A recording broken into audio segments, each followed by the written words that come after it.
আপোনালোকে বাৰু triple L G জানেনে? মই কৈছোঁ triple L G. Triple L G মানে DDLG নহয় দেই, এই যে শ্বাহৰুখ আৰু কাজৰ DDLG, এই DDLG নহয়, এয়া হ'ল triple L G. Triple L G মানে লাঠি লোৱা লেডিজ গেং। এইটো বৰ ডেঞ্জাৰ দেই এই গেংটো। আৰু কিয় ডেঞ্জাৰ বুলি কৈছোঁ মই জানেনে? কাৰণ এনেকুৱা ডেঞ্জাৰ, এওঁলোকে মেণ্টেল হেৰাছমেণ্ট ইমান দিয়ে সমাজক, এই লাঠি লোৱা লেডিজ গেং। মানে বুজি কৈছোঁ তেওঁলোকৰ মানে কেৰেক্টাৰিষ্টিক্স কেইটা মই কৈছোঁ। তেওঁলোক হ'ল ৰাতিপুৱা মোটামুটি 5টা বজাতে উঠিব, উঠি পেলাই তেওঁলোক যাব এনেকুৱা জেগালৈ যাৰ যাৰ গেটত, যাৰ যাৰ ৱালৰ কাষে কাষে ফুলবোৰ ওলমি আছে, আৰু এই তেওঁলোকৰ হাতত থাকিব একোডাল একোডাল এনেকুৱা লাঠি, আৰু এই লাঠিৰ আগত থাকিব এডাল এনেকৈ হুক। লাঠিডালৰ প্ৰথম এটা কাৰণ হ'ল তেওঁলোকৰ কেৰেক্টাৰিষ্টিক্স কৈছোঁ মই। লাঠিডালৰ এটা কাৰণ হ'ল এই তেওঁলোক প্ৰাতঃ ভ্ৰমণত নাযায় দেই, তেওঁলোক যায় মৰ্ণিং ৱাক কৰিবলৈ। আৰু এই যে মৰ্ণিং ৱাক কৰিবলৈ যায় লাঠি মানে LLG, ট্ৰিপল LLG, তো এই তেওঁলোকে কৰে কি, যাৰ যাৰ ঘৰত এই যে 5টা বজাত ফুল আছে, ফুলটো ফুলি নুঠে ভালকৈ, যে ঘৰতে ফুলিব কিবাকৈ পালে একদম হাংটাৰে এনেকৈ টানি দিব, টানি পেলাই ফুলটো ছিঙিলে মালিকে পাওক নাপাওক, যি মালিকে ফুলডাল ৰুইছে, যি মালিকে পানী দিছে, যি মালিকে ঘৰৰ সৌন্দৰ্যৰ কাৰণে নিজৰ মন ভাল কৰাৰ কাৰণে ফুলবিলাক ৰুৱে, সেই ফুলবিলাকক কি কৰিব, 5টা বজাতে গৈ পেলাই মৰ্ণিং ৱাক কৰিব, কৰি পেলাই যাই পেলাই এনেকৈ ছিঙি পেলাই টোপোলাত এটা হওক দুটা নালাগে, তেওঁলোকক টোপোলা ভৰাই ফুল লাগে। আৰু মালিক উঠাৰ আগতেই, ঘৰৰ মানুহবিলাক উঠাৰ আগতেই তেওঁলোকে যাই পেলাই এই ট্ৰিপল LGয়ে একেবাৰে ছিঙি আনি ঘৰত পূজা পাতক নাপাতক, আৰু ৰাস্তাত যে খোজকাঢ়িব, এই যে মৰ্ণিং ৱাক কৰিব যায় তেওঁলোকে, মৰ্ণিং ৱাকৰ মেইন গুৰুমন্ত্ৰ কি? বোৱাৰীজনী অমুক দেৰি এক বজাত উঠে, বোৱাৰীজনী ই কৰে, কালি ৰাতি ইমানলৈকে হ'ল, কালি তেনেকৈ হ'ল, তেনেকৈ হ'ল, এইবিলাক। তাৰপিছত আৰু জাজনীৰ বদনাম, বা মুঠতে সমাজৰ আন মাইকীবিলাকৰ চুবুৰীৰ বদনাম কৰি পেলাই তেওঁলোকৰ সেই হ'ল গুৰুমন্ত্ৰ। এই গুৰুমন্ত্ৰ কৰি পেলাই তেওঁলোক যাই পেলাই এই যে লেডিজ গেং, লাঠি লোৱা লেডিজ গেং যাই সকলোৰে ঘৰৰ পৰা ফুলবোৰ একফালৰ পৰা ছিঙিব, এক টোপোলা কৰি ঘৰত আনি পেলাই পূজা পাতক ন। এতিয়া আচ্ছা আপুনি ভাবি চাওক, এনেকৈ যেতিয়া তেওঁলোকে পূজা পাতে ঘৰত, সেই পূজা কাম দিয়ে জানো? ঘৰৰ পৰা গেট খোলাৰ পৰা, নিজৰ গেট খোলাৰ পৰা গেট আহি পেলাই গেট বন্ধ কৰালৈকে কেৱল বোৱাৰী আৰু জাক আৰু ওচৰ চুবুৰীয়াৰ বদনাম।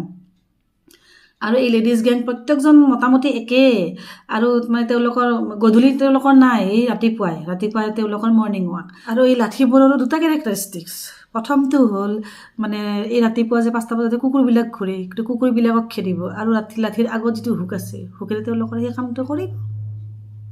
এইগুলোকে অজ্ঞলিত 2 শিকাৰ। আমাৰ কাষত এটা কলনী আছে কৈছোঁ, মানে গুৱাহাটী এয়াৰপৰ্ট কলনী।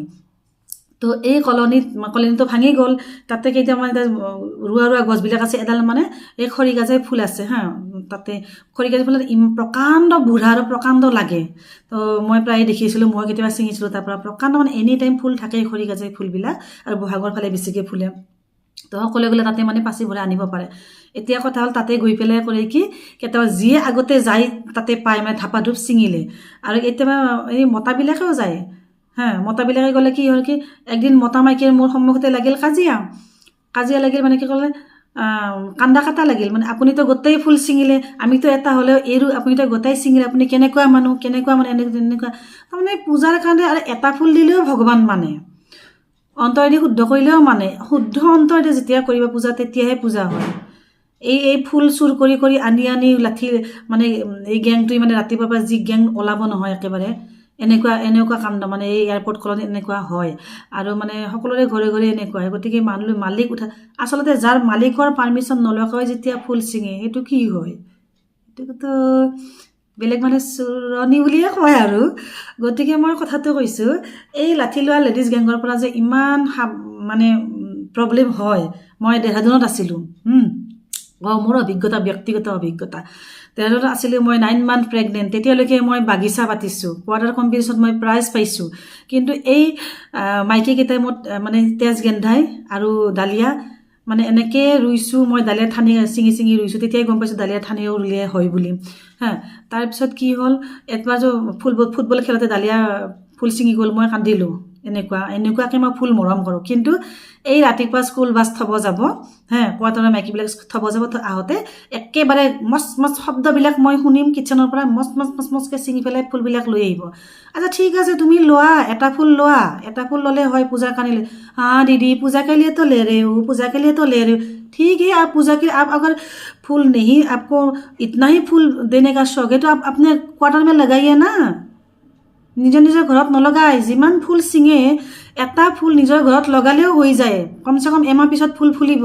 কিন্তু এয়া নাই, এই গেংটো ওলাব, একেবাৰে হুক লগাব আৰু হুকেদি ছিঙিব দূৰৰ কেইটা, গোটেই ছিঙি টপলা। আৰু এটা ভগৱানক কিমাননো ফুল লাগে, আনি পেলাই একেবাৰে এইবিলাক দিব, দি পেলাই পূজা কৰিব। ভগৱানক ক'ব নোৱাৰোঁ এই বুঢ়ীকেইটা কি কৰে একেবাৰে।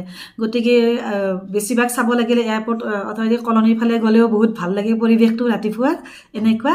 গতিকে এই LLG বহুত ষ্ট্ৰং কেৰেক্টাৰিষ্টিক্স, ষ্ট্ৰং মাউথ আৰু ষ্ট্ৰং মেণ্টেলিটি, আৰু কি ক'ম তেওঁলোকৰ কেৰেক্টাৰিষ্টিক্স, মানে মাথা ঘূৰি যাব। আজিলৈ ইমানেই।